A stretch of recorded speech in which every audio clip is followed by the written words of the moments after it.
Bonjour à vous et bienvenue dans cette philosophie du bar, 5e volet déjà de notre mini-série consacrée à la communication. Justement, bachelier en communication, mais aussi artiste, Vanessa Lequimp, qui suit d'ailleurs avec beaucoup d'assiduité ces séquences philosophiques, Vanessa m'a rappelé les thèses développées par Don Miguel Ruiz, les 4 accords Toltec. Et c'est vrai que dans ce livre, il parle précisément en termes de communication. Et puis, ça tombait bien parce que ce livre m'a été offert récemment par ma grande fille Sarah. Mais quel est le contenu justement de ce livre? Eh bien, le premier accord Toltec est le suivant: que votre parole soit impeccable. On le sait, la parole est une lame à double tranchant. Elle peut être constructive ou au contraire tout à fait destructrice. Selon la façon dont elle est utilisée, la parole peut ou libérer ou asservir.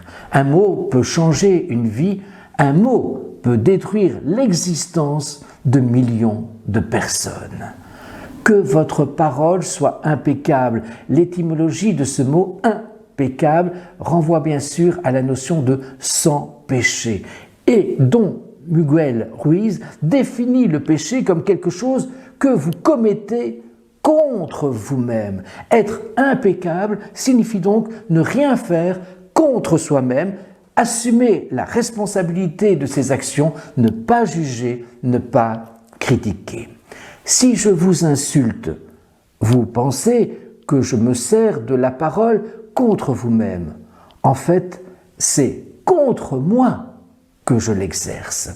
Si je m'aime, poursuit encore l'auteur, j'exprimerai cet amour dans mes interactions avec vous et ma parole sera impeccable. Si je vous aime, vous m'aimerez. Si je vous insulte, vous m'insulterez. Si j'ai de la gratitude envers vous, vous en aurez également pour moi. Si je suis égoïste avec vous, vous le serez avec moi. On pense que cet accord est simple, mais si nous nous observons, nous constatons que l'on prend souvent la parole pour médire, pour critiquer, pour juger, pour culpabiliser, pour détruire. Bien souvent, on s'en sert aussi de manière positive, c'est vrai, mais pas assez souvent. Exemple, et on a tous vécu ça, on a commencé un cours avec un nouveau professeur. Cela fait longtemps qu'on se réjouit de le connaître. Or, le premier jour, on croise un autre étudiant qui a suivi ce même cours et qui nous dit « Ce prof, c'est un imbécile, c'est un crétin, c'est un fat, c'est un prétentieux, il ne connaît même pas sa matière et puis il se répète tout le temps. En plus, à l'examen, c'est un véritable pervers. » Les mots et le code émotionnel des propos de cette personne s'impriment immédiatement en vous. Pourquoi a-t-il parlé ainsi? Peut-être est-il en colère parce qu'il a échoué, parce qu'il prête des intentions à ce professeur fondées sur la peur ou sur les préjugés. Le pire, c'est qu'une partie de vous va croire en cette rumeur et vous allez voir cette personne en fonction de ce qui a été dit. Puis, vous allez commencer à en parler avec les autres étudiants et tout se contamine. Vous voilà maintenant détestant ce cours et vous décidez finalement de l'interrompre. Vous accusez le professeur, mais la faute en revient à la médisance. Même chose à l'égard de soi-même.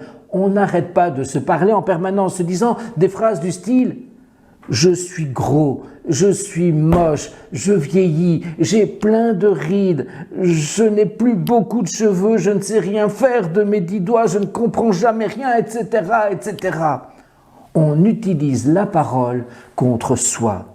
On utilise aussi malheureusement la parole contre tous ceux qu'on aime. On en revient finalement à la parole même de l'Évangile. Il faut d'abord s'aimer soi-même avant de pouvoir aimer son prochain, avant de pouvoir aimer véritablement et authentiquement les autres.